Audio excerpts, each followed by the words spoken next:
Meus queridos irmãos, estamos estudando a palavra do Senhor, falando um pouco sobre o Espírito Santo, eu digo um pouco, apesar de dedicarmos essas quintas-feiras ao estudo da palavra, e claro, sobre o Espírito Santo. Já falamos aqui sobre o Espírito Santo Consolador, já falamos sobre o batismo no Espírito Santo, a pessoa do Espírito Santo, e estamos observando quem é o Espírito Santo, quais são as suas características para esse tempo, para a igreja do Senhor.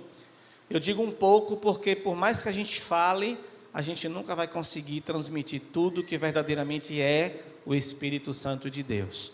Mas que a gente aprenda a cada quinta-feira como essa, que a gente estude, que a gente aprimore o nosso conhecimento, a gente cave mesmo essa Bíblia, essa palavra, para a gente verdadeiramente entender e aprender o que é essa pessoa chamada Espírito Santo. E eu já começo dando de novo destaque a isso. É uma pessoa, não é uma força, não é uma energia. O Espírito Santo não é um recurso que a igreja tem, não. O Espírito Santo é uma pessoa, e essa pessoa se relaciona com a igreja de Jesus Cristo. Essa pessoa fortalece a igreja de Cristo, essa pessoa enche as nossas vidas, essa pessoa tem dons, e Ele quer que a gente usufrua desses dons, os dons do Espírito. Esse Espírito, essa pessoa tem fruto, e Ele quer que a gente também frutifique.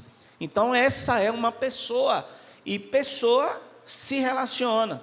Por mais que você conheça alguém que é ruim de relacionamento, é péssimo de se relacionar, mas ele se relaciona, ela se relaciona com poucas pessoas, mas se relaciona. Então a palavra de Deus nos diz que o Espírito Santo é uma pessoa, e sendo uma pessoa, nós temos condições de termos um relacionamento com essa pessoa chamada Espírito Santo. Amém?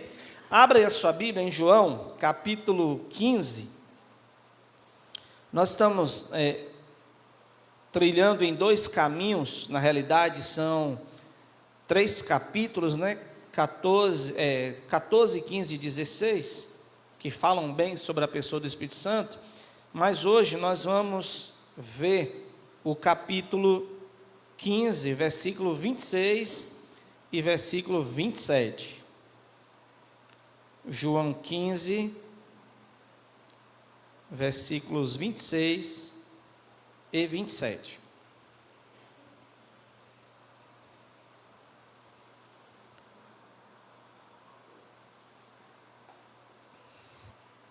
Diz o seguinte a palavra, irmãos: mas quando vier o Consolador, que eu, da parte do Pai, vos hei de enviar, aquele Espírito de verdade, que procede do Pai, ele testificará de mim, e vós também testificareis, pois estivestes comigo desde o princípio. Olha que lindo.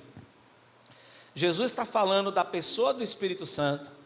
Jesus está falando que esse Espírito procede do Pai, no versículo 26, certo? Jesus está falando que esse Espírito vai dar testemunho dele. Olha a função do Espírito somente nesses 2 versículos. E Jesus está dizendo também que os discípulos testificarão, isso, darão testemunho a respeito disso que ele está falando, porque esse Espírito já estava com ele desde o princípio. Irmãos, é uma pessoa, e essa pessoa é enviada com uma missão. O Espírito Santo tem uma missão aqui na terra. Nós estamos na era do Espírito Santo. Nós falamos da Trindade, e é preciso a gente lembrar que Deus, ele cumpriu a sua missão enquanto Criador, sustentador. Depois Jesus veio, cumpriu a sua missão de dar a vida pela humanidade, e aí nós tivemos o Deus Pai, Criador e sustentador, o Deus Filho em Cristo Jesus, e agora a gente tem o Deus Espírito Santo, que é justamente quando ele dá o Espírito Santo para poder consolar, para poder testificar, para poder convencer, para poder ser o verdadeiro testemunha, e que o Espírito testifica com o nosso, até a vinda do próprio Cristo. Então a igreja está na era do Espírito Santo e ela está completamente amparada por Deus na era do Espírito Santo. Então é uma pessoa, e sendo uma pessoa, nós podemos então nos relacionarmos com esta pessoa. É possível ter um relacionamento com o Espírito Santo. Esse Espírito, Jesus disse no versículo 27, que ele estava já com ele, com o Pai, desde o princípio. Então o Espírito não foi assim, surgiu quando Jesus foi para o céu. Deus foi lá, criou o Espírito e mandou. Não, esse Espírito existe e está acompanhando toda a história desde a criação. E agora estamos nessa era, que é justamente a era do Espírito Santo. Eu vou passar alguns slides, se você quiser se aproximar mais para poder perceber, fique à vontade, viu? Mas se sua visão estiver boa, daí também está tudo certo. Então vamos lá, o holofote divino, o Espírito Santo, a igreja e a missão conjunta de apontar para Cristo. Irmãos, é preciso a gente também destacar que dessas três pessoas, existe uma dessas três pessoas que tem uma importância diferenciada pelo fato de ter entregado a sua vida em prol da humanidade. Não foi o Espírito Santo que foi à cruz morrer por nós. Não foi. Não foi Deus que abandonou tudo e desceu e morreu. Claro, quando a gente pensa na triunidade, quando a gente pensa no divino, né, ou na divindade entre Deus, Jesus e o Espírito Santo, a gente entende perfeitamente que ali estava o próprio Deus, quando Jesus disse, eu e o Pai somos um, ali estava o próprio Deus na cruz morrendo pela humanidade. Mas quando a gente entende os papéis de cada um, Deus Pai, Deus Filho e Deus Espírito Santo, a gente vai compreender que o Deus Pai continuava no controle, continuava lá na sua glória, continuava nos céus, controlando todas as coisas, o seu Espírito estava lá com ele, já derramado no Cristo, estava na pessoa do Cristo, mas ainda não já havia sido entregue à igreja, né? E naquela hora o Deus Filho estava na cruz, porque a gente tem que lembrar que ali era o 100% homem, era o Jesus, e o 100% Deus, que era o Cristo. Então quem morre na cruz é o Jesus 100% homem, com a aprovação do Deus que está ali observando tudo e no controle de todas as coisas. Mas por que, pastor, que foi o Jesus que morreu? Porque o Cristo não tinha sangue para dar. Cristo é o Deus não tem sangue. Deus é Espírito, não é isso? Amém? Quem morre é o Cristo, é o ser humano. Observe quando Paulo fala a Timóteo, ele diz, só há um mediador entre Deus e o homem. Aí ele deixa claro, Jesus Cristo, o homem. Foi Jesus quem derramou sangue no Calvário. Foi Jesus que teve carne para ser, irmãos, cortada, rasgada, para que seu sangue derramasse, porque existiam os nossos pecados a serem perdoados, e esses pecados só seriam perdoados com o derramamento de sangue. Sangue de quem? Quem era na terra que tinha plenas condições de ir até uma cruz e morrer pelo outro? Não tinha. Nós vamos ver lá na história de Jesus, na morte de Jesus, que tem dois ladrões, ou dois seres humanos ali, vamos colocar assim, que haviam cometido delitos, crimes hediondos, e eles estavam ali para morrer. Eles iam pagar pelos seus pecados. Só tinha uma forma de pagar os seus pecados, eles mesmos entregando a sua vida, porque até aquele momento, ainda não havia um que tivesse se doado pela humanidade. Mas exatamente naquele momento, no meio entre eles, estava aquele que derramaria o sangue por perdão de toda a humanidade. E ali a gente vê os dois lados. A gente vê um lado da humanidade que não se arrependeria, um lado da humanidade que continuaria sendo arrogante, mesmo tendo a condição de ter os seus pecados perdoados. Foi aquele ladrão que foi arrogante, quando ele disse, se tu és o Deus, então tu desce daí. Salva-te e a tu mesmo e nós aqui que estamos aqui já para morrer também. Tu não é Deus? Se salva. Esse é o lado da humanidade arrogante, que não vai reconhecer Jesus. Esse é o lado da humanidade arrogante, que vai blasfemar contra o Espírito Santo. Isso é blasfêmia contra o Espírito Santo, irmãos. Só existe um pecado imperdoável, a blasfêmia contra o Espírito Santo. E o que é isso, pastor? É isso que a gente vai ver hoje. O Espírito testifica de Cristo, e quando eu não acredito no Espírito, eu estou blasfemando contra o Espírito. E se eu não acredito no Espírito, que Jesus é Senhor, eu não reconheço como o Senhor da minha vida, eu estou condenado. Sabemos muito bem disso. Isso a gente aprende lá no Ministério Infantil ainda. Se não reconhecermos que Jesus é Senhor, se com o nosso coração não crermos, se com a nossa boca não confessarmos, não há perdão para nós. Consequentemente, não há perdão para a humanidade. E esse lado da humanidade que não tinha perdão, era aquele ladrão que estava lá, arrogante. Se tu és o Cristo, então sai daí, livra-te a ti mesmo e a nós, a gente vai morrer aqui, tu não é Deus, então salva. Mas o outro foi o lado da humanidade que reconheceu que Jesus era o Filho de Deus.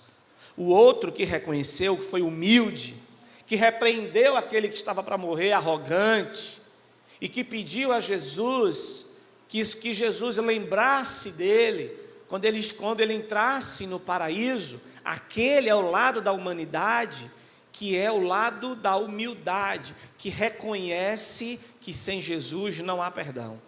Ali é o lado da humanidade que reconhece quando o Espírito Santo o convence, ele diz: é verdade, eu preciso entregar a minha vida a Jesus, eu preciso confessar Jesus como meu Senhor, e ali houve salvação, porque Jesus disse: hoje mesmo estarás comigo no paraíso.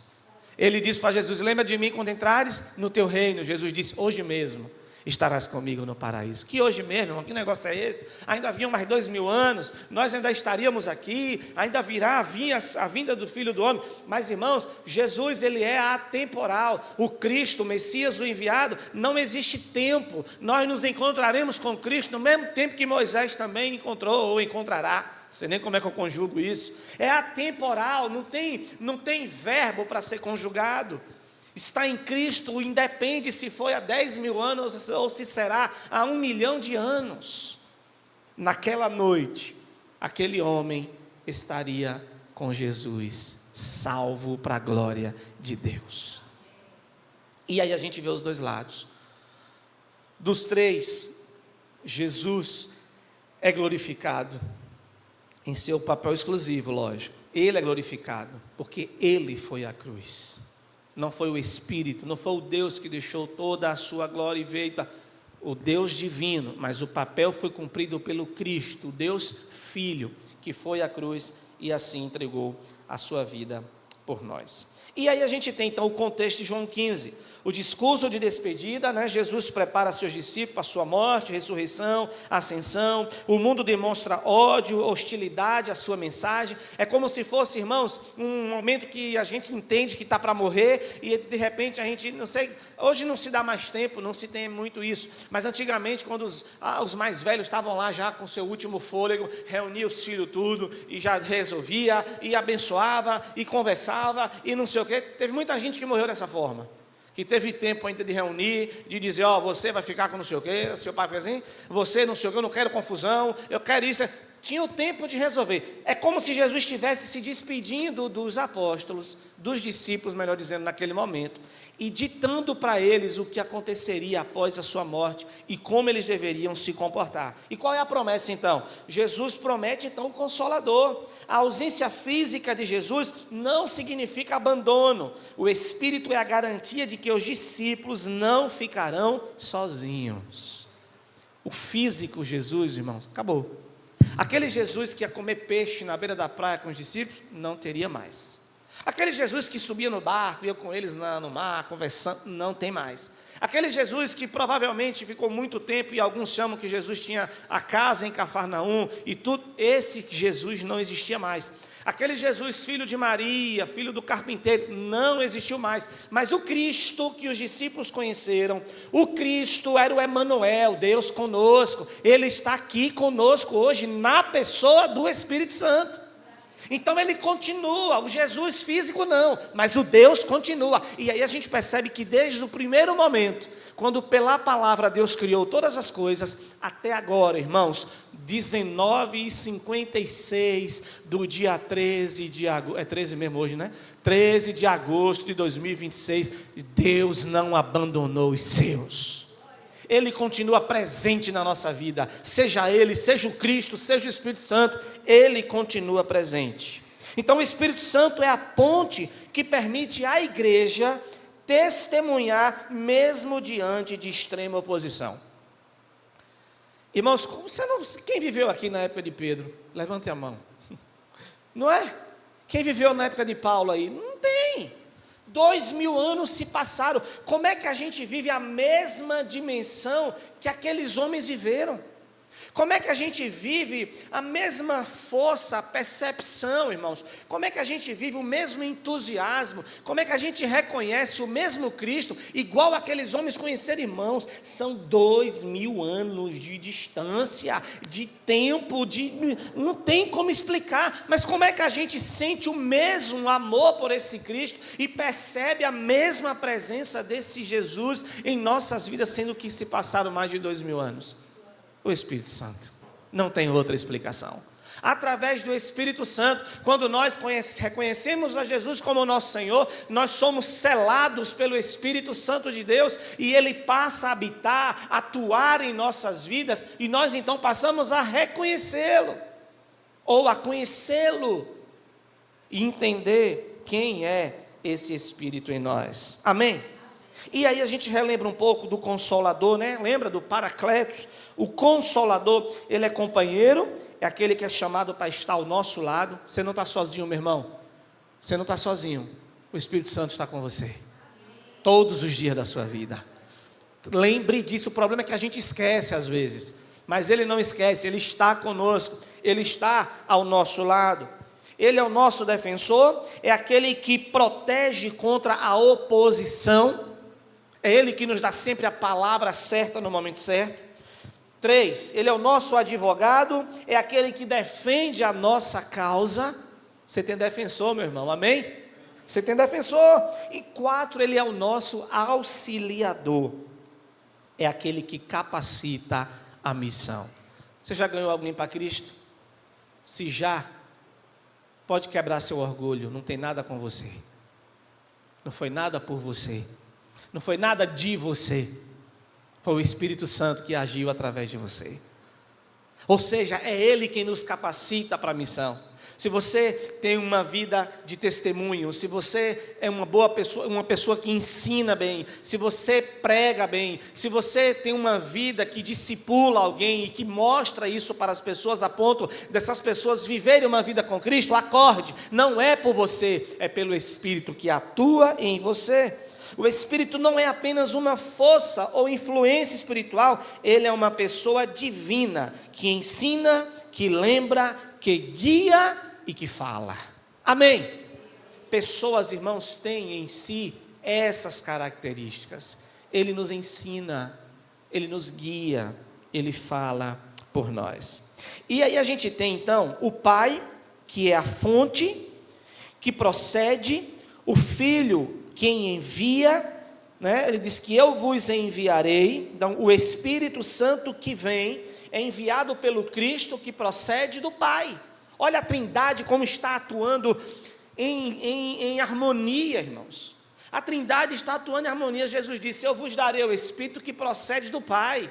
Então o Espírito que está em nós, irmãos, foi Jesus quem deu e procede de Deus. Ou seja, é o Espírito do próprio Deus em nossas vidas. Quem é o Emanuel? Deus conosco. Quando a gente lê a palavra, irmãos, a fundo, a gente vai entender como nós somos, às vezes, irmãos, incrédulos.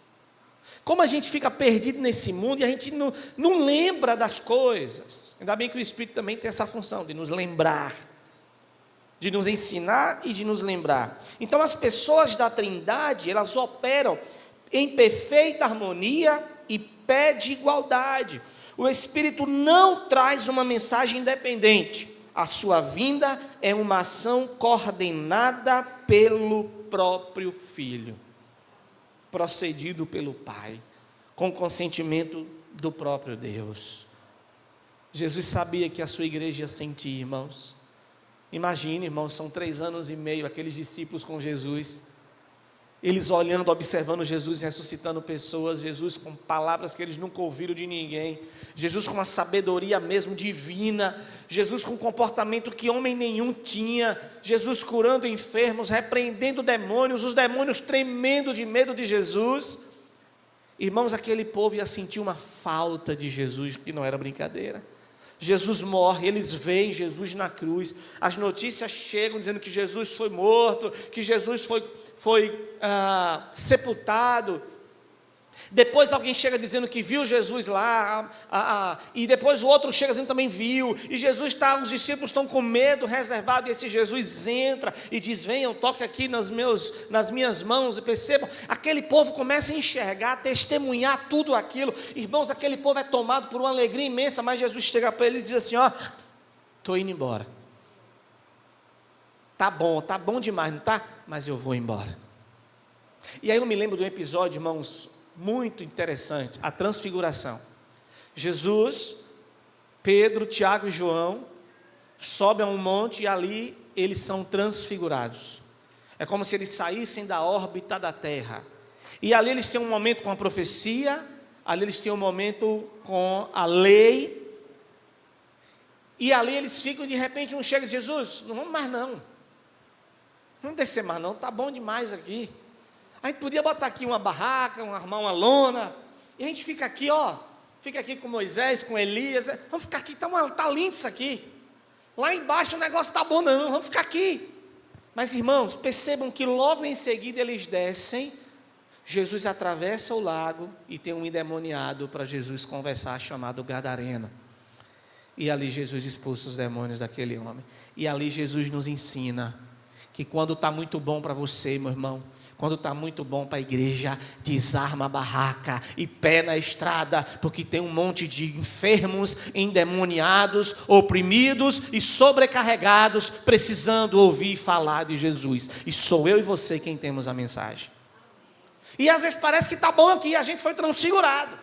É um clima aqui dentro que parece que a gente não está mais nesse mundo, a gente está aqui fazendo festa, é glória para lá, é aleluia para cá, é hino bonito para cá, é pastor pregando daqui, é irmãos, é um negócio bom, e é cura, e é libertação, e é restauração, e a gente não quer mais nem sair por essa porta, porque o negócio está bom, mas nós precisamos sair, porque lá na rua que a gente mora, tem pessoas precisando se encontrar com Cristo, porque lá na UPA nesse momento tem pessoas enfermas, desacreditadas, que nunca ouviram falar de Jesus, irmãos. Porque nesse exato momento a polícia pode estar levando alguém para um presídio que matou outro, tem família se destruindo. Nesse exato momento tem pais aqui espancando mulheres, espancando filhos, maridos espancando mulheres. Nesse exato momento tem crianças vendendo drogas, nesse exato momento. Tem alguém com arma na cintura e botou na cabeça que ia matar o outro. Nesse exato momento em que a gente parece que está transfigurado. É isso. É por isso que o Espírito está conosco. Porque nós precisamos ir. E a gente sabe que não vai ser fácil. E a gente sabe que ir num ambiente desse não vai ser bom. Se alguém chegar para você e dizer: ei, tu é crente, né? Sou. Vamos ali que tem uma pessoa possessa. Eu preciso que você vá comigo orar, porque aquela pessoa está possessa. Qual é o seu sentimento? O que é que você sente na hora? Você dá um glória e fala: oh, glória, que oportunidade massa de ir lá agora. Ou você fica: o sangue de Jesus tem poder. Ou você liga para alguém. Não ligue para mim não, viu? Se chamarem você, resolva. Resenha, viu, irmão? E aí? Qual é o seu sentimento? Se alguém chama você para orar por alguém que está enfermo, seja o que for, qual é a sua percepção? Você tem ou não o Espírito Santo de Deus, irmãos? Essa é a regra. Se tem o Espírito, irmãos, é Ele quem vai agir. Se temos, nós precisamos nos encher. Às vezes temos, mas estamos totalmente vazios. Fomos selados, fomos alcançados, mas vivemos uma vida, irmãos, totalmente entregue. Não lemos Bíblia, não oramos, não celebramos, não congregamos, não somos fiéis ao Senhor, não honramos a Deus. Vivemos do jeito que a gente quer, do jeito que a gente acha que tem que viver. Vivemos do jeito dos nossos pensamentos, como a gente acredita que tem que viver. Não obedecemos a palavra e aí, uma hora ou outra, vamos ter que descer do monte. E estarão lá os endemoniados, os enfermos, os sobrecarregados. A gente fala, Jesus disse: vinde a mim todos vós. Jesus fala: vinde a mim. Como é que é isso? As pessoas vão encontrar Jesus onde? Qual é o comércio aqui que eles podem encontrar Cristo em Araci? Porque Jesus disse, vinde a mim todos vós. Onde é que ele está? Para a gente mostrar ao povo, para ir até ele. Onde é que ele está? Está ali no Bonfim? É aquele que está lá? Onde é que ele está? Ele está em nós ou não? Ele é Deus conosco ou não? Então o vinde a mim é levemos Jesus às pessoas. Anunciemos Jesus às pessoas, irmãos. Isso é o vinde a mim. Amém? O Espírito da verdade não aponta para si mesmo. Ele me glorificará. O versículo 14 diz isso, ó. Jesus está dizendo, ei, calma, discípulos. Olha, calma, Pedro. Você está nervoso, Pedro, relaxa. Deixa eu dizer para você o seguinte, olha, o Espírito, quando eu mandar, ele me glorificará, porque há de receber do que é meu e vou-lo há de anunciar. Jesus está dizendo, eu vou bater um papo com o Espírito, vou dizer o que eu tenho para dizer, o que eu tenho para passar para vocês, não se preocupem, e quando eu jogar ele aí, quando eu derramar ele na vida de vocês, ele vai ensinar vocês. Então não se preocupe. E como é que eu ouço esse Espírito, irmãos? Eu vou ficar tentando ouvir com esse ouvido que a terra há de comer? É com esse que eu vou ouvir? Eu ouço o Espírito quando eu me encho da palavra de Deus, irmãos. Esse Espírito nos ilumina, a gente passa então a entender a vontade de Deus para a nossa vida, e consequentemente estaremos cheios do Espírito Santo, e aí a gente vai ter condições plenas de atender aqueles que precisam ouvir a palavra. O Espírito da verdade não aponta para si mesmo, e aí a gente tem que falar novamente, irmãos, infelizmente, existem grupos de cristãos que exaltam a pessoa do Espírito Santo e não dão a exaltação a quem tem de ser dada, que é o Cristo. O Espírito Santo testifica conosco para a glorificação de Cristo Jesus. É nesse ponto, uma manifestação espiritual genuinamente cristã sempre conduz o ser humano para Cristo. O Espírito não compete com Jesus, irmãos. Hoje não é o culto do Espírito, amanhã é o culto de Jesus. Não há competição. Não há competição. E nem cria uma nova verdade para substituir Jesus. Estamos na era do Espírito Santo, então a gente esquece Jesus. Agora a gente adora o Espírito Santo, agora a gente invoca o Espírito Santo, agora a gente ora para o Espírito Santo, agora a gente... Não é dessa forma. Jesus nos ensinou que a oração é destinada ao Pai. Jesus nos ensinou que o Pai procura verdadeiros adoradores que o adorem em espírito. Estar em espírito é uma condição, irmãos. O Espírito não está para ser adorado, não. O Espírito é uma condição que nós temos para adorar ao Pai. É dessa forma que deve ser. A oração é destinada ao Pai em nome do Filho, e nós oramos em espírito, porque inclusive esse espírito nos ajuda em oração quando ele também intercede a Deus. E o próprio Jesus intercede ao Pai com gemidos inexprimíveis. Então a missão do Espírito no Novo Testamento é exaltar a Cristo, quebrando a visão de que Jesus seria um mero coadjuvante na era do Espírito. Não, Jesus não é um mero coadjuvante, ele é o protagonista, ele é o principal, ele é o Filho de Deus. Ele precisa e deve ser glorificado pela igreja. Irmãos, nós não vamos casar com o Espírito Santo. Nós não vamos casar com Deus, vamos casar com Jesus. Somos a noiva de Jesus Cristo, somos a menina dos olhos dele. É com ele que nós vamos casar. Estamos nos preparando para o grande encontro com um noivo, com Jesus. Amém, irmãos? Que delícia falar disso, que coisa boa, irmãos. Aí agora a gente entra propriamente no testemunho, que é o que nós vamos frisar hoje. O versículo 26 no final diz que ele testificará de mim, ele dará testemunho de mim. Irmãos, a função do Espírito primordial na vida da igreja é dar testemunho de Jesus. O que é dar testemunho? Dar testemunho de alguém é falar de alguém. Mas só vai falar de alguém quem conhece esse alguém. Quando alguém comete um crime, ou de repente diz que não cometeu e que não foi bem assim, não, pronto, beleza. Que a defesa começa a rolar testemunhas, elas arrolam testemunhas que podem favorecer o seu cliente. E essas testemunhas, quando estão diante do tribunal, elas vão falar e vai trazer as qualidades do seu cliente. Ela vai dizer: não, eu não acredito que meu primo, meu amigo, meu vizinho, seja lá quem for, meu colega, ele cometeu esse delito. Ele é uma pessoa maravilhosa, ele é amoroso, ele assiste as pessoas, ele tem um coração enorme, doutor, seu juiz, seu merentíssimo, excelentíssimo, e por aí vai.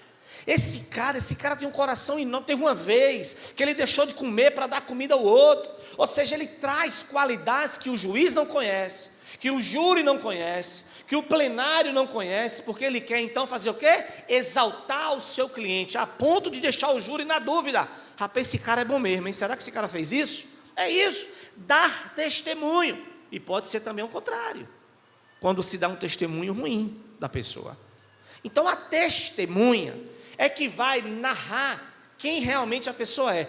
Jesus está dizendo que o Espírito Santo vai dar testemunho dele. O que é que você acha que o Espírito vai nos ensinar então? Que Jesus era o quê? O Filho de Deus. O Espírito vai dizer para a gente então que Jesus é o quê, irmãos? O Salvador da humanidade. Que Jesus é o quê? É o projeto de Deus revelado para salvar a humanidade dos pecados, do inferno. Então esse Jesus é quem vai dar testemunho. Agora observe, o objeto do testemunho então que o Espírito vai trazer do Jesus. Primeira coisa, quem Jesus é. O Espírito vai nos dizer que Jesus é o próprio Deus, que Jesus é o Filho de Deus, que Jesus é Senhor da humanidade, que Jesus é o Salvador do mundo. Olha que maravilha, irmãos. Que Jesus é aquele que veio a este mundo cheio de graça, cheio de verdade, que se fez carne, que Jesus já estava com Deus desde o início de tudo, desde a criação. Mas no objeto do testemunho também, o Espírito vai falar da relação de Jesus e o Pai. O Espírito vai confirmar para a gente que Deus e Jesus são uma pessoa só, são únicos. Também ele vai dizer o propósito da missão de Jesus. Qual é o propósito da missão de Jesus, irmão? Será que Jesus estava lá em cima, na glória, desconhecido de todos? Será que Jesus estava lá, irmãos, não estava sendo visto, não estava nas primeiras páginas, e ele então desce para ganhar fama, para que agora a partir dali toda a humanidade falasse dele? Será que é por isso? Não. O Espírito vai trazer o propósito da sua missão. Irmãos, a única coisa que Jesus veio fazer na terra, resumindo tudo que ele fez, a única coisa foi trazer perdão para os nossos pecados. Estávamos condenados à morte, estávamos condenados ao afastamento eterno de Deus, havia um abismo. Paulo escreve a Romanos e diz: todos pecaram e destituídos estão da glória de Deus, perderam tudo, não tem nada mais a ver com Deus. Vocês aí, eu aqui, estamos tudo expulsos do jardim, da presença de Deus, nós não temos mais direito nenhum, Deus não nos reconhece mais. Mas pelo Filho, pelo Cristo, nós podemos ser reconciliados, porque Ele é o único mediador entre Deus e o homem. Então o Espírito Santo, ele vem justamente fortalecer esse pensamento, ele vem trazer o propósito da missão. Outra coisa, ele vem falar também do significado da morte e da ressurreição. Irmãos, Jesus não morreu e pronto, foi mais um que morreu. A morte de Jesus não foi qualquer morte. A morte de Jesus não é igual à morte de quem estava à sua direita lá na cruz e quem estava à sua esquerda, não.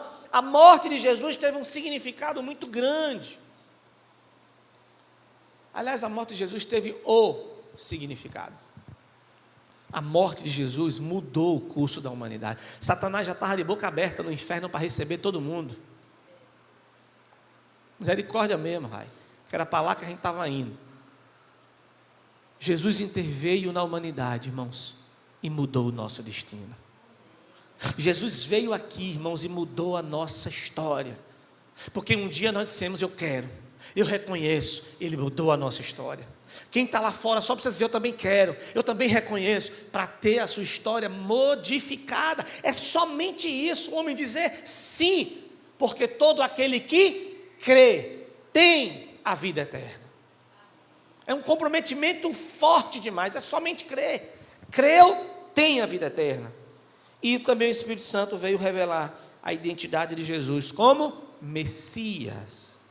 Perceba que Jesus nasceu no lar de Maria e José. Até então não se ouve muita coisa de Jesus. Tem um registro lá quando ele tinha mais ou menos 12 anos, que ele estava no templo ensinando. Talvez hoje, se a gente fosse olhar para isso, a gente poderia dizer que ele era um menino superdotado. E como um bom judeu, estuda tudo desde cedo, a Torá aos 8 anos de idade, já sabe de qual coisa e tal. Ele estava lá no templo ensinando, era um superdotado, um menino sábio, inteligentíssimo. Quem sabe alguém não pensou isso naquela época? Esse menino aí é filho de Maria, filho do Carlos. Rapaz, esse menino é inteligente demais, olha como está ali, falando como quem tem autoridade. Não estou desmerecendo o texto, irmãos, bíblico, mas estou trazendo um pensamento diferente, que a gente também poderia encontrar ali entre os doutores, os escribas que estavam ali no templo. Existe esse registro. Mas daí a gente vai ter um registro bíblico quando Jesus é batizado. E no batismo, quem é que vem sobre Jesus? O Espírito Santo, irmãos. Esse Espírito muda. Esse Espírito abre uma nova época na vida do Jesus, filho de José. Ele abre agora o lado do Messias, do Cristo, do enviado. E é como se Jesus agora largasse o lado de Maria. Que tenho eu contigo? Quem está aí fora, negativo. Meu pai, minha mãe, meus irmãos são quem faz a minha, são aqueles que fazem a minha vontade. É como se Jesus agora entendesse: eu não sou mais, eu não vou viver mais para esse Jesus, eu agora preciso viver para o meu Pai. É o meu Pai. E ele começa a dar testemunho do Pai. Ele começa a dizer que foi o Pai que o enviou. E ali ele vive intensamente o seu ministério de enviado. Então ali é o Espírito que está revelando a identidade de Jesus. E quando nós aprendemos mais sobre Jesus, irmãos, é justamente o Espírito Santo que está revelando a sua identidade. Irmãos, o Espírito Santo está revelando agora verdades sobre Jesus em nossos corações. É o ato, isso aqui é a prática. Estamos vivendo agora a prática do que Jesus disse lá, que Ele viria e nos ensinaria todas as coisas. E nesse exato momento Ele está nos ensinando. Quem está acompanhando o culto online, o Espírito Santo está ensinando agora. Mas aquele que negligenciou, nem sequer assistiu o culto, não quis vir a esse lugar nessa noite, não havia impedimento, mas não veio, está negligenciando aprender sobre Jesus, e está negligenciando a ação e o ato do Espírito Santo na vida da igreja. Não estou dizendo que negligenciou em casa, mas enquanto igreja está negligenciando. Devemos aprender juntos. Quando nos reunimos é para congregarmos juntos e aprendermos juntos. Existe uma dinâmica aqui que não acontece quando eu estou sozinho no meu quarto. Lá é uma outra que não acontece quando eu estou aqui. Mas eu preciso das duas. Eu preciso ser igreja e eu preciso também estar com o meu tempo a sós com o meu Deus. São dinâmicas totalmente distintas, mas que eu, Edson, não posso ficar de fora de nenhuma delas, porque as duas contribuem para o meu crescimento e para o meu fortalecimento até que Jesus Cristo volte. O Espírito torna Cristo conhecido e confirmado no coração daqueles que ouvem. A fé vem pelo ouvir, e o ouvir a palavra de Deus. O que realmente então significa testemunhar, irmãos? O significado cultural moderno e o significado bíblico grego. Irmãos, testemunha tem a ver no sentido real do grego da palavra mártire. Muitos morreram como mártires porque testemunharam de Jesus. Estamos dispostos a morrer por Cristo? Alguém já disse que mais difícil do que morrer por Cristo é viver para Cristo. Às vezes a morte é um ato, como foi para muitos, de ter uma arma apontada na cabeça e dizer: eu nego a Cristo ou morre. O cara disse: eu não nego, morreu. Foi um ato. A fé naquela hora ali, não nego, puf, morreu. Pronto, foi um ato. Mas viver para Cristo, 70 anos, 50 anos, irmã Zilma vai viver 150 anos, viver para Cristo, 150 anos. Imagine, 150 anos de tentação, de prova, de oportunidades, de tantos ganhos, mas perdendo tudo por amor a Jesus, abandonando todas as coisas por amor a Jesus. Viver para Cristo é isso, irmãos, é ser um mártir. Você está disposto até aonde ir por Cristo? Então veja bem, foco, significado cultural moderno, minha história pessoal e meus sentimentos. O foco é na minha história. Eu era um bêbado, eu vivia drogado, fazia igual a música por aí. Eu encontrei Jesus, hoje estou curado. O foco não sou eu. Tem pessoas que são recuperadas sem ter conhecido Cristo. O futebol é uma arte de recuperação, é ou não é? Tem pessoas que são recuperadas pela escolinha de futebol. E ele exalta o futebol e diz, olha, eu vivia desse jeito, mas foi o futebol que me tirou da droga. Acontece ou não acontece? Acontece. Um bom processo terapêutico pode tirar alguém de um vício. Sim ou não? Tira. E eu não estou falando de fé, não, irmão. Estou falando de ciência. Então, preste atenção. Um bom processo terapêutico pode tirar alguém de um vício. O esporte já resgatou muita gente que estava se destruindo. Mas somente Jesus pode tirar o homem do inferno. Terapia nenhuma perdoa pecados. Futebol nenhum, irmãos. Nenhum. Tira o homem das garras de Satanás. Nenhum. Ciência nenhuma, irmãos. Droga, remédio, seja lá o que for. Nada, irmão. Seja o que for, misericórdia. Vai repetir isso o tempo todo, pastor. Seja o que for. Nada disso tira o homem do inferno, a não ser o sacrifício de Jesus. E esse Jesus que pode tirar o homem das drogas, esse Jesus que pode tirar o homem do vício, é esse Jesus também que pode perdoar pecados. Não é sobre a minha história e os meus sentimentos, é a verdade objetiva e histórica sobre Jesus Cristo. O Espírito vai nos ajudar, irmãos, a apontar para Cristo. Se estivermos cheios do Espírito, a gente não vai ficar dizendo para a pessoa, não, eu também vivia assim no mundo, mas quando eu fui para a igreja melhorou, eu comecei a acompanhar as pessoas para a igreja, na igreja é outro assunto. Rapaz, vá para a igreja, você precisa de uma igreja, você precisa de uma religião. Não é sobre a gente, é sobre Cristo. Quando a gente encontrar pessoas assim, a gente vai dizer, Jesus pode transformar a sua história. Se relacione com Cristo, Ele sabe quem você é, e Ele vai transformar o seu viver.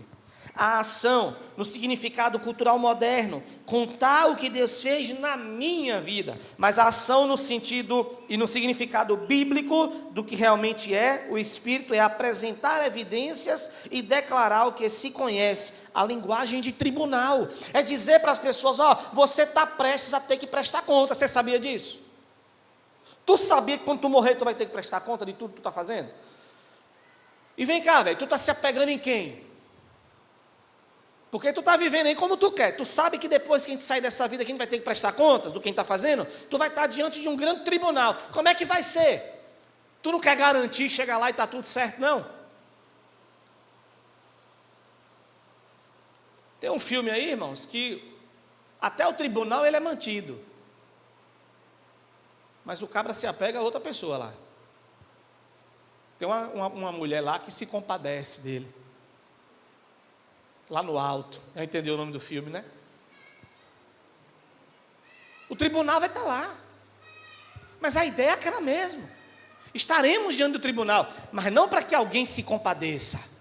Precisamos chegar lá não esperando que alguém se compadeça da gente. Olha o dedinho. Precisamos chegar lá, irmãos, salvos em Cristo Jesus. Porque diante do tribunal pode vir as acusações, mas o perdão já vai estar logo embaixo no rodapé. O diabo pode até abrir, como no filme o diabo abre o livro lá, mas quando ele abrir a nossa página vai estar lá, pá, perdoado. Vai estar na outra página, salvo.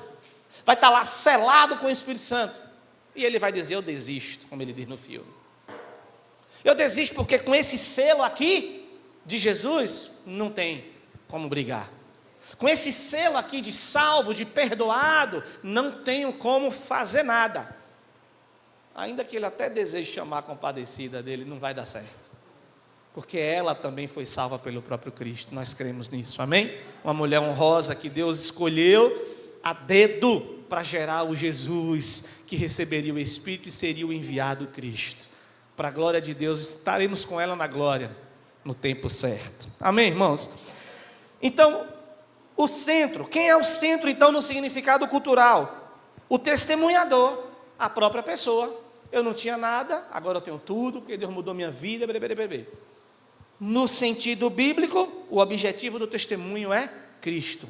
Observe que o sucesso de Paulo, irmãos, foi, diminuir. João Batista disse o quê? Que ele cresça e que eu diminua. O sucesso de Paulo é, queda.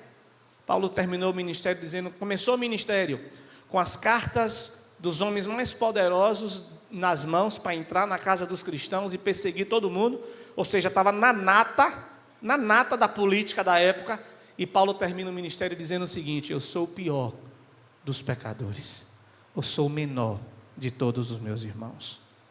Sucesso é isso aqui, O nosso sucesso, irmãos, é quando a gente diminui e Jesus sobressai. É quando a gente começa a desaparecer. Você quer sucesso na sua vida com Deus? Comece a desaparecer e Cristo vai começar a aparecer na sua vida. É dessa forma. Testemunho pessoal tem valor, mas em João 15, testemunhar é declarar publicamente a verdade, quem Jesus é. Estamos caminhando para o final, faltam só 15 minutinhos. Qualidade dos discípulos, então. Primeiro, ouviram seus ensinamentos, deram ouvidos aos ensinamentos de Jesus. Segunda coisa, irmãos, os discípulos viram seus milagres e compaixão. 3, testemunharam a sua morte, eles viram isso, foi um testemunho disso. 4, presenciaram a sua ressurreição. A palavra grega mártir, que originou o mártir que nós conhecemos, descreve alguém que declara o que viu e ouviu. O testemunho apostólico não era baseado em ideias religiosas ou especulação, mas em experiência histórica real com Jesus. Pastor, mas a gente não viu. Pastor, mas a gente não ouviu. E agora? Diante do que o senhor disse aí. Você lembra o que Jesus disse em Atos 1:8? Mas recebereis poder quando descer sobre vós o Espírito Santo. E agora vem aí a senha. E ser-me-eis testemunhas. Então a gente ouviu. A gente também viu. Pela mesma pessoa que estava nele e agora está em nós, o Espírito Santo. O mesmo Espírito que estava repousado sobre ele, como diz lá no batismo, que o Espírito desceu em forma de pomba e repousou sobre ele. Ele não veio e saiu como ele fazia no antigo, ele veio e repousou sobre o Cristo. E durante o ministério de Jesus, o Espírito esteve ali. João 21, olha o que eu disse, João 21, antes de Jesus voltar aos céus, ele está com os discípulos no mar, e ele faz isso aqui no discípulo, e ele diz, recebam o Espírito Santo. Então isso quer dizer que o Espírito Santo estava sobre ele, estava repousado sobre ele, em todo o ministério dele, a partir dos seus 30 anos ali.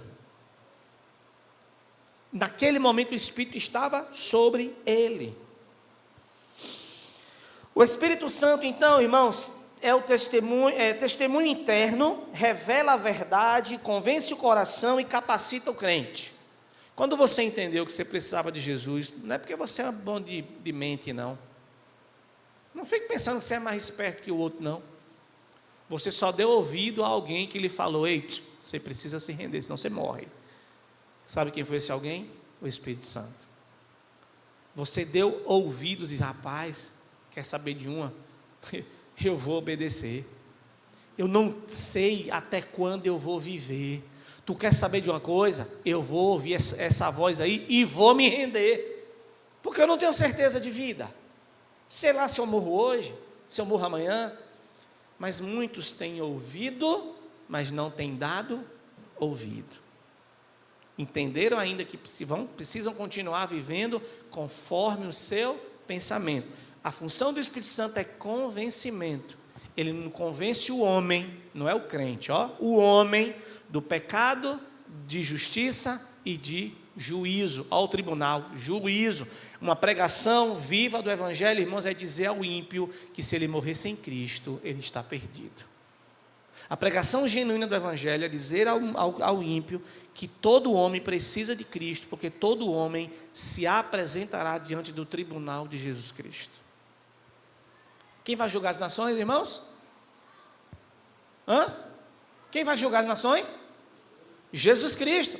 Mas quem é o advogado hoje, que Paulo fala lá, aliás não, que João fala na primeira carta? Jesus Cristo. Aí eu brinco, eu digo que ele vai ser promovido, ele é advogado, ele está advogando, mas um dia Deus o promoverá a juiz. E eu lhe pergunto uma coisa, Jesus sendo juiz, quem vai poder nos defender? Nem o Chapolin, não é?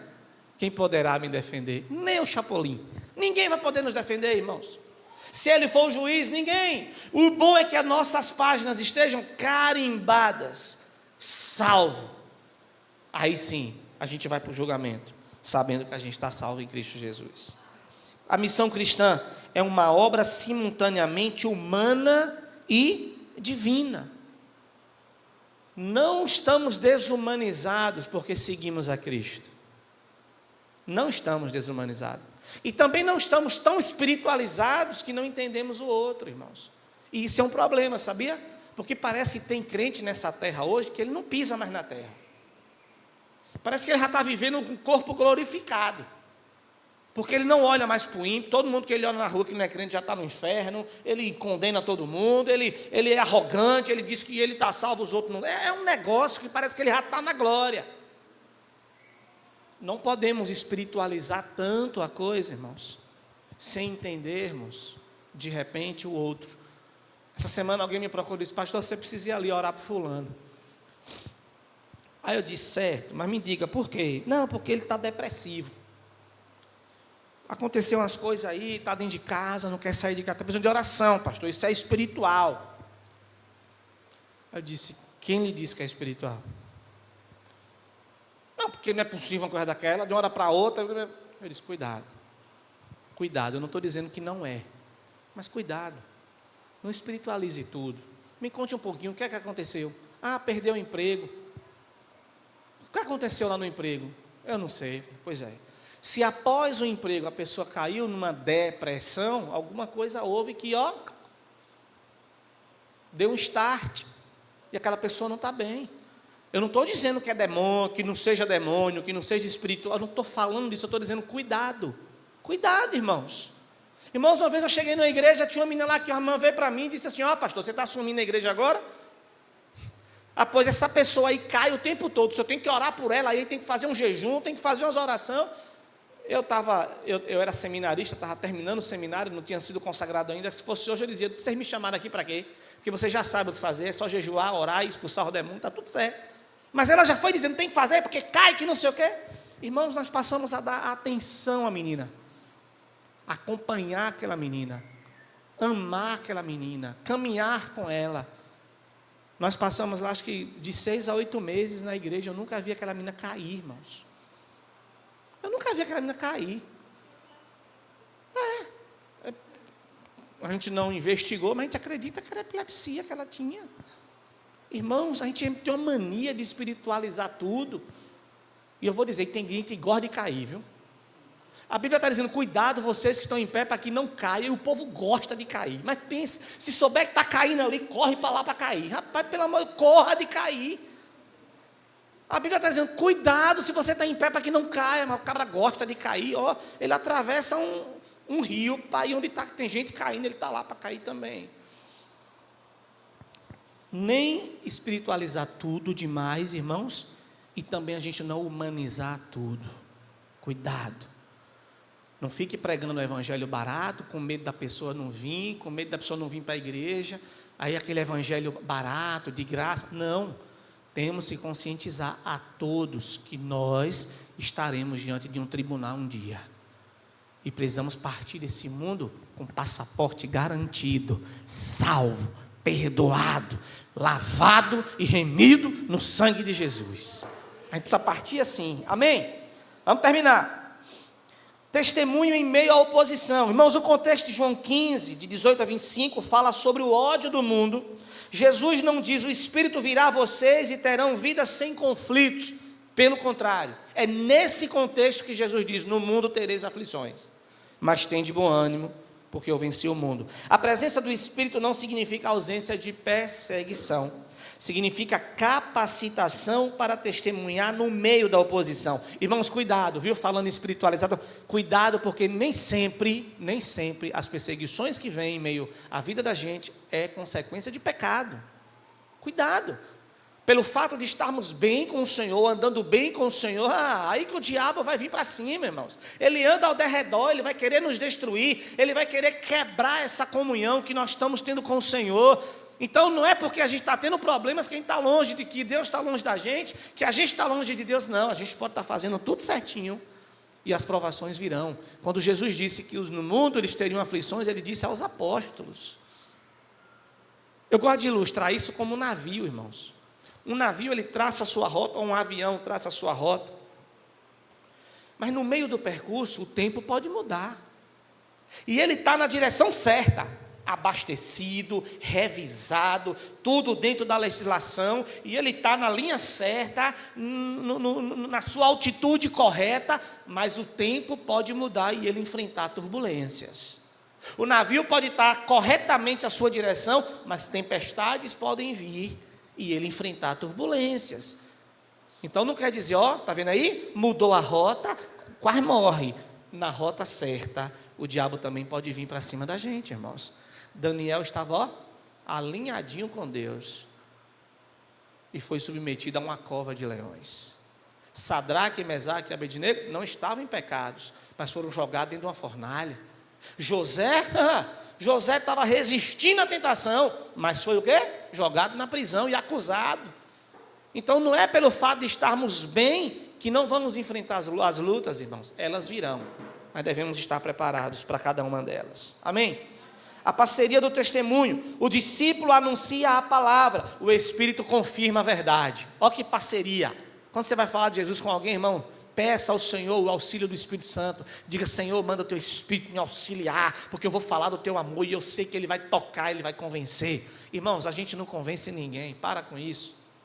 A gente não convence ninguém, irmãos. A gente é tudo pecador, a gente é tudo falha, a gente comete erros e pecado o tempo inteiro. Tu acha que a gente vai convencer alguém? Não vai convencer ninguém. O meu discurso, o seu discurso não convence ninguém. Se o Espírito Santo não estiver na parceria com a gente, enquanto a gente fala, ele convence, nada acontece. O discípulo presta o seu testemunho, o Espírito convence o coração do pecador. Amém? O discípulo aponta para Cristo, o Espírito glorifica o Cristo. Olha que maravilha, irmãos. A missão da igreja falha se depender apenas da eloquência humana, mas é invencível quando acompanhada da demonstração do Espírito. Você pode até perder o controle às vezes do culto, a sua voz pode falhar, as coisas podem dar errado, mas se você estiver clamando o sangue de Jesus, se a igreja estiver na direção do Espírito Santo, tudo pode acontecer, mesmo com a sua voz falhando. Mesmo você desafinando, mesmo você pregando mal naquele dia, mas se você tiver vida com Deus, Deus pode te usar e convencer pecadores naquele dia. Amém? Por último, o único propósito, irmãos, está aí, aqui à sua direita. O único propósito é o Cristo. O Espírito Santo não foi dado para substituir o testemunho da igreja, mas para capacitá-la juntos. O Paráclito e a comunidade dos discípulos possuem um único e inabalável objetivo. Qual é, pastor? Cristo. O Espírito Santo aponta para o Cristo. A igreja tem que apontar para o Cristo. A igreja não existe para testemunhar sobre si mesma. Sua missão fundamental é e sempre será iluminar a Cristo. Como assim, pastor? Jesus precisa de iluminação? Não. Claro que é uma simbologia. É jogarmos a luz para Cristo, porque Ele é a luz do mundo. É darmos o louvor a Ele, porque Ele é que merece o louvor. É darmos toda a exaltação a Ele, porque Ele é que deve ser exaltado. É dedicar toda a nossa vida a Ele, porque Ele é Rei dos reis, Senhor dos senhores e o único que deu a vida por nós. Meu irmão, que você continue testemunhando do amor de Cristo, porque o Espírito que está em você, Ele já faz isso, Ele já tem essa missão. E Ele está em nós para confirmar o nosso testemunho de Jesus. Quando você falar de Jesus para alguém e você usar o seu testemunho, não tem problema, não é errado não, use. Mas antes de terminar de falar, declare que você é quem você é, porque Jesus te alcançou. Porque você teve consciência de que se você não reconhecesse Jesus, você ia morrer, ia se perder. E aí é importante dizer isso, irmão, no final. Cuidado, porque quando a gente fala do tribunal para as pessoas, a gente pode ofender as pessoas. Eu já vi muita gente dizer, eu não vou numa igreja, porque os crentes já dizem que a gente vai tudo para o inferno.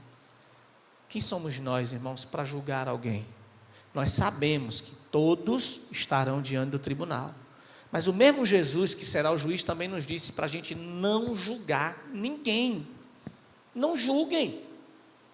Não julgueis, para que não sejais julgados. É só isso.